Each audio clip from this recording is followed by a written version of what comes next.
नमस्कार, शिर्केज फूड कोर्टमध्ये आपले मनापासून स्वागत आहे। कडधान्ये मोड आणून खाणं म्हणजे आपल्यासाठी खूप आरोग्यदायी आहे। मोड आलेल्या मुगात विटामिन भरपूर प्रमाणात असतात। त्याचे अनेक फायदे देखील आहेत। ब्लड ग्लुकोज कमी होतात, रोगप्रतिकारशक्ती वाढते, पचनक्रिया चांगली राहते, त्वचेवर ग्लो येतो, पोटदुखीपासून आराम मिळतो। शरीराला सुदृढ बनवणाऱ्या तसेच पौष्टिक असणाऱ्या मुगाची रेसिपी आज आपण बघणार आहोत। आज मी तुम्हाला मुगाची भाजी करून दाखवणार आहे। ही रेसिपी बनवायला खूप सोपी आहे। साहित्यात घरात उपलब्ध असलेल्या साहित्यापासून ही रेसिपी तयार होते। चला तर मग रेसिपीला सुरुवात करूया। सोबत साहित्यही बघूया। इथे मी पाऊण वाटी मूग घेतलेत। हे मूग मी सकाळी भिजत घातले, संध्याकाळी चाळणीत उपसून घेतले, त्यातलं सगळं पाणी निथळून दिलं। त्याच्यानंतर मग चाळणीवर झाकण ठेवून मी झाकून ठेवलं।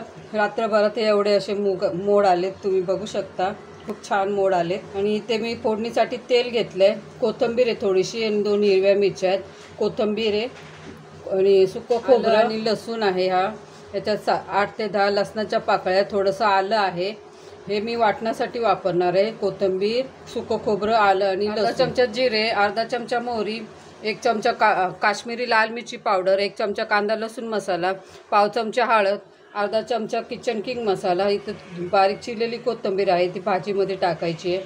इथं बारीक चिरलेला टोमॅटो आहे, फोडणीसाठी कढीपत्ता, चवीनुसार मीठ आहे। तर इथे मिडियम साईजचे 2 कांदे बारीक चिरलेले आहेत। चला तर मग भाजीला फोडणी देऊया। इथे मी मिक्सरचं भांडं घेतलंय, त्या मिक्सरच्या भांड्यात इथं मी सुक्या खोबऱ्याचा पाव तुकडा घेतलेला आहे, त्याचे बारीक काप करून घेतलेत। 8 ते 10 लसणाच्या पाकळ्या आणि थोडासा आल्याचा तुकडा, थोडीशी कोथिंबीर, हे पण पाणी न टाकता बारीक वाटून घ्यायचं। मिक्सरमध्ये मसाला बारीक वाटला आणि वाटीमध्ये काढून घेतली। कढई गरम करायला ठेवली होती, कढई गरम झाली, त्याच्यामध्ये कढईत आता अंदाजे 3 ते 4 चमचे तेल टाकूया। तेल चांगलं तापलं, त्यामध्ये आता आपण मोहरी टाकूया। मोहरी छान तडतडायला लागली, आता जिरं टाकते। गॅस मी लो टू मीडियम फ्लेमवर ठेवलेला आहे। त्यामध्ये आपण आता कढीपत्ता टाकूया, बारीक चिरलेला कांदा टाकूया। कांदा छान लालसर होऊन द्यायचा आहे। कांदा छान लाल झाला आहे, त्यामध्ये आता आपण बारीक चिरलेले टोमॅटो टाकूया। कोणत्याही कडधान्य, मोड आलेल्या कडधान्याची उसळ किंवा सुकी भाजी करताना ना, त्यामध्ये कांदा जरा जास्त प्रमाणात टाकावा, त्यामुळे ना उसळ किंवा सुकी भाजी खूप चवदार लागते। टोमॅटो मऊसूत होईपर्यंत शिजवून घ्यायचं आहे। तुम्ही बघू शकता कांदा आणि टोमॅटो छान परतून झालेला आहे। त्यामध्ये आता 2 हिरव्या मिरच्या कापून टाकलेल्या आहेत, 2 मिनिटं परतून घेऊया। आता त्यामध्ये आपण वाटण केलं होतं ना, ते टाकूया। छान खरपूस परतून घ्यायचे, खमंग भाजून घ्यायचे। 2 मिनिटं मसाला परतून घेतला, तुम्ही बघू शकता मसाला छान परतून झाला आहे। त्यामध्ये आता आपण कोरडे मसाले टाकूया, लाल मिरची पावडर, कांदा लसूण मसाला, गरम मसाला, हळद, छान तेलामध्ये परतून घेऊया। गॅस मंद ठेवला आहे, फोडणी छान झाली का मग गॅस थोडासा मोठा करणार आहे। मसाला छान परतून झाला, त्यामध्ये आपण आता मोड आलेले मूग टाकूया, छान मिक्स करूया। कोणतेही मोड आलेले कडधान्यांना जास्त शिजवायचे नाही, जर जास्त शिजवले ना तर त्यातले पोषण मूल्य नष्ट होतात। मसाल्यामध्ये छान मिक्स करून घेतले। तुम्हाला जर मसाले जास्त टाकायचे असते तर टाकू शकता, तुमच्या आवडीप्रमाणे तुम्ही मसाले कमी जास्त करू शकता। यावर आता मी झाकण ठेवते, 2 मिनिटं झाकून वाफ काढून घेऊया। 2 मिनिटं झाले, आता झाकण काढूया। तुम्हाला जर खोबऱ्याचं वाटण करून टाकायचं नसेल तर तुम्ही शेंगदाण्याचं कूट टाकू शकता, पण वाटण करताना लसूण, आलं, कोथिंबीर आणि हिरवी मिरची, जिऱ्याचं वाटण करून टाका, त्याची पण चव छान लागते। चवीनुसार मीठ टाकूया, पुन्हा हलवून घेऊया एकदा। 2 मिनिटासाठी पुन्हा झाकण ठेवूया। 2 मिनिटं झाली। मी इथे सुकी भाजी करणार आहे, तुम्हाला जर रस्सा भाजी करायची असेल तर तुम्ही यामध्ये तुमच्या आवडीनुसार पाणी टाकू शकता।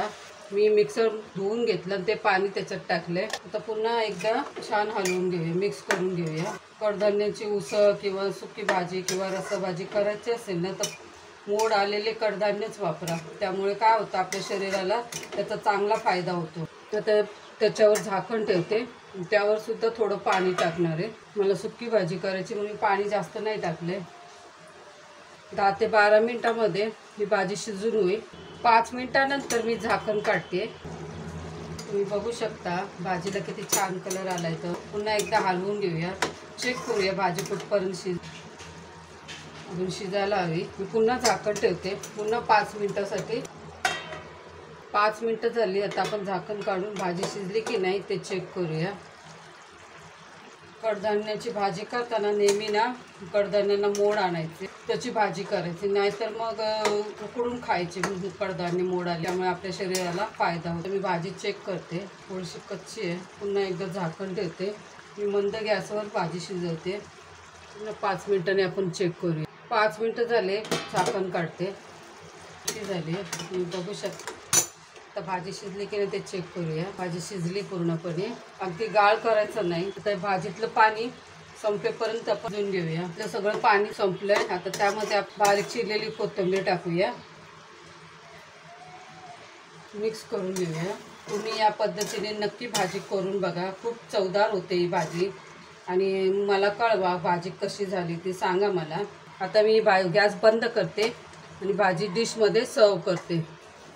तयार झाली मोड आलेल्या मुगाची भाजी. तुम्ही या पद्धतीने नक्की करून बघा.